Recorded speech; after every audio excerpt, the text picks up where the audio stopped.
तो आज हम लोग बातें करने वाले हैं कि अपने आत्मविश्वास को कैसे बढ़ाएं। इससे पहले भी हमने 2 वीडियो बनाए हैं जिसमें बताया कि आत्मविश्वास को आप कैसे बढ़ाएं। आप उसे देखिए, बहुत ज़्यादा आपको फ़ायदा होगा। तो आज इसी कड़ी में हम तीसरी वीडियो लाने वाले हैं कि आत्मविश्वास को अपना कैसे बढ़ाएं। अपना आत्मविश्वास बढ़ाने के लिए हमें क्या करना चाहिए कि हमें रिस्क लेना चाहिए। अब रिस्क लेना कितना ज़रूरी है अपने आत्मविश्वास को बढ़ाने के लिए, इसे आज हम समझते हैं। जैसे मैं आपसे एक सिंपल प्रश्न पूछूं कि आप अपने जीवन का कोई 2 ऐसा दिन बता दीजिए जिस दिन आप बहुत खुश थे। तो आप कहेंगे कि एक दिन बहुत सारे लोगों के अलग अलग दिन होते हैं, लेकिन मेन ये होता है कि जिस दिन हमने 10th पास किया था, जिस दिन जॉब लगी थी, उस दिन हम बहुत खुश थे। तो जो भी आपके वो दिन होंगे जिस दिन आप बहुत खुश होंगे, वही दिन थे जिस दिन आप सबसे ज़्यादा डरे हुए थे। कहने का मतलब ये होता है कि जिस दिन हमारे जीवन में रिस्क सबसे ज़्यादा था, वही जो दिन था वो सबसे ज़्यादा खुशी वाला दिन हमारे लिए था। तो हम क्या होता है कि हम क्यों हमारा जीवन बहुत उदासी भरा हो जाता है, हमारे अंदर से आत्मविश्वास खो जाता है, हम बहुत थका थका महसूस करते हैं, कुछ मन नहीं करता है करने के लिए। कारण इसके पीछे का ये है कि हम रिस्क नहीं लेना चाहते।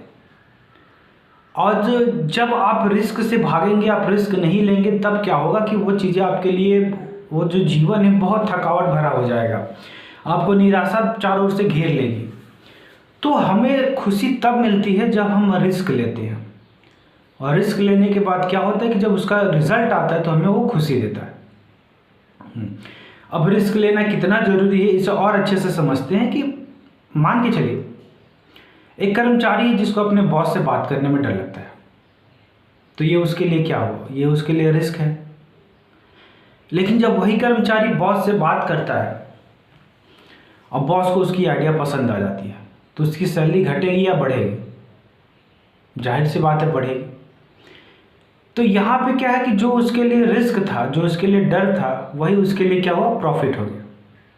उसी तरह से किसी बच्चे को मैथ पढ़ने से डर लगता है, तो ये क्या है, उसके लिए एक समस्या है, वो ये तनाव उसके अंदर पैदा करेगा।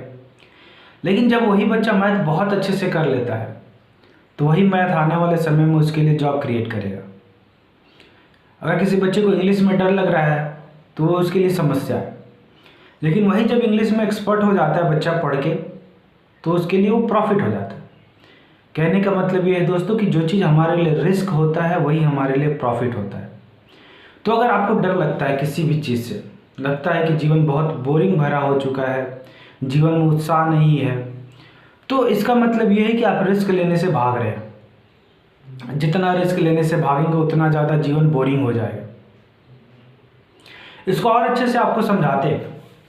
जैसे मान लें कि हम आपके सामने 2 पिक्चर का ऑफर देते हैं। एक पिक्चर है जिसमें हीरो बहुत अमीर है, उसके पास सब सारे तरह के पैसे रुपए सब चीज़ भरे हुए हैं, जो चाहे वो कर सकता है, जब चाहे वो जा सकता है, आ सकता है, सारे ऐशो आराम करता है। सुबह उठता है, गाड़ी से घूमता है, शाम को आता है और सो जाता है। पहला सिचुएशन। दूसरा सिचुएशन ये है कि जो हीरो है बहुत गरीबी से अमीरी तक उठता है, बहुत रिस्क लेके। कौन सी पिक्चर देखना पसंद करेंगे? आपका जवाब अक्सर यही हुआ कि हम दूसरी तरह की पिक्चर देखना पसंद करेंगे जिसमें हीरो जो है बहुत गरीबी से ऊपर आता है, क्योंकि वहाँ पे क्या होगा, वहाँ पे रिस्क, वहाँ पे आपको इंजॉयमेंट मिलेगा। हाँ, कुछ अच्छा हुआ है, कुछ बेहतरीन हुआ है। लेकिन हम क्या करते हैं कि हम चाहते हैं कि हमारे जीवन में सब चीज़ परफेक्ट हो, हर चीज़, किसी भी तरह का कोई तनाव ना हो, कोई डर ना हो, कोई किसी भी तरह का कोई प्रेशर ना हो। और हीरो के जीवन में हम चाहते हैं कि बहुत तरह का तनाव हो जिससे वो निपटे, तो उसको हम हीरो कहते हैं।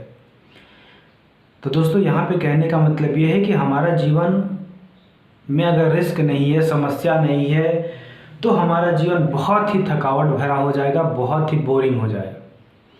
तो जीवन में अगर समस्या आ रही है तो उसका स्वागत कीजिए, और अपना आत्मविश्वास बढ़ाने के लिए आपको क्या करना है, समस्या को फेस करना है। जितना ज़्यादा आप समस्या फेस करेंगे, जितना ज़्यादा समस्या का सामना करेंगे, उतना ज़्यादा ये आपको आत्मविश्वास देगा।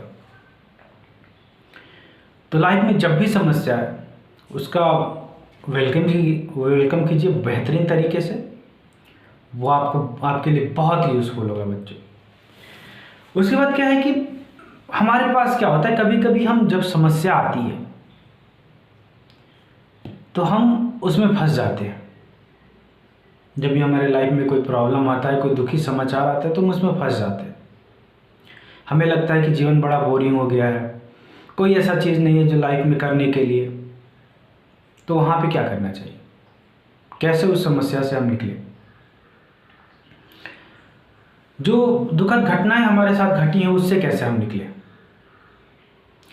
तो इसके लिए क्या है दोस्तों, कि जब भी समस्या आपके जीवन में आए तो सबसे पहले उसको वेलकम करना है और हमको धीरे धीरे प्रयास करते रहना है। क्योंकि जो चीज़ें चलते रहती हैं वो चीज़ें कभी भी आपको दुख नहीं देंगी, लेकिन जो चीज़ें रुक जाती हैं वो हमेशा आपको दुख देंगी। आपके आत्मविश्वास कमज़ोर करने में ये सबसे बड़ा कारण ये हुआ कि आप कहीं ना कहीं मानसिक रूप से रुक चुके हैं। आपको किसी ना किसी चीज़ से बहुत सदमा लगा है, या फिर आपको लगता है कि ये चीज़ हम करेंगे तो बहुत गड़बड़ हो जाएगा। तो वहाँ पे क्या होता है कि आप डरे हुए हैं, रुके हुए हैं। और जितना देर तक आप मानसिक रूप से रुके रहेंगे उतने देर तक वो चीज़ें, समस्या आपके लिए बढ़ते चली जाएंगी। जैसे आपने देखा होगा बच्चों, नदी का पानी जो होता है पहाड़ों से निकलता है और जाके समुद्र में मिलता है। अपने बीच में जितने भी जगहों से वो गुजरता है बहुत अच्छे से बहते चला जाता है, बहुत अच्छे से किसानों को फ़ायदा होता है, फसलें उगती हैं। लेकिन वही पानी अगर किसी गड्ढे में रुक गया, कहीं पे रुक गया, तो फिर क्या होता है, अगले दिन से उसमें सड़न पैदा होने लगती है। लेकिन वही पानी जब चलते रहता है तो क्या होता है, उसके अंदर सड़न नहीं होता। कहने का मतलब यहाँ पे ये है कि जहाँ हम रुक गए मानसिक रूप से, वहीं से समस्या शुरू हो जाएगी, वहीं से हमारा आत्मविश्वास कम होने लगेगा। तो हमेशा आप कोशिश कीजिए कि धीरे धीरे बढ़ते रहें। आप अगर गाड़ी चलाते होंगे तो आप देखे होंगे कि जब आप खाली सड़क मिलता है बहुत मज़ा आता है गाड़ी चलाने में। लेकिन कहीं पे भी अगर ट्रैफिक जाम हुआ, कहीं पे भी थोड़ा सा रुकना पड़ा, वहाँ पे क्या होता है, गुस्सा आएगा, चिड़चिड़ापन आएगा, गालियाँ निकलती हैं। तो लाइफ ये कहता है कि हमें हमेशा बढ़ते रहना चाहिए। अगर समस्या हमारे पास आए तो समस्या का वेलकम कीजिए और समस्या का वेलकम करके धीरे धीरे उससे बढ़ते रहिए। तो जब हम इससे धीरे धीरे बढ़ते हैं तो हमारा आत्मविश्वास बढ़ते रहता है।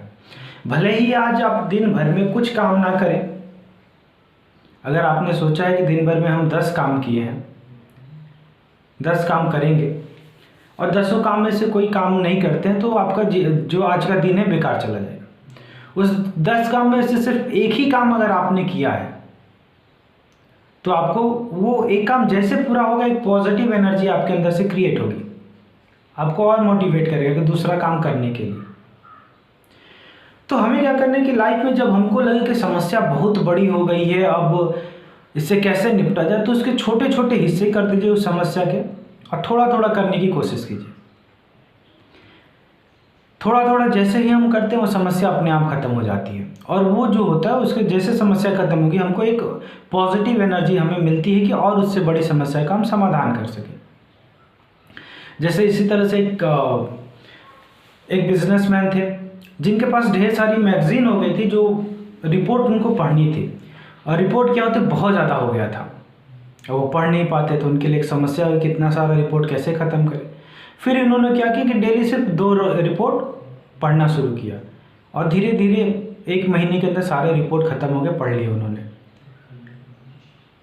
कहने का मतलब यहाँ पे दोस्त क्या है कि अगर हम किसी भी चीज़ को थोड़ा थोड़ा करते हैं तो वो चीज़ें बड़ी से बड़ी समस्या वो ख़त्म हो जाती हैं। लेकिन क्या है कि अगर हम उसे टालते रहेंगे, उससे दूर भागते रहेंगे, तो हमारे अंदर डर पैदा करेगा, हमारे अंदर गलत विचार उत्पन्न होंगे कि उससे कैसे जल्दी से निपटा जाए, और इस चक्कर में हम गलत गलत काम कर लेते हैं। तो हमें क्या करना है, लाइफ में जब भी समस्या है वेलकम कीजिए और उससे हल्का हल्का करके निकलने की कोशिश कीजिए। ये आपके आत्मविश्वास को बहुत ज़्यादा बढ़ाएंगे।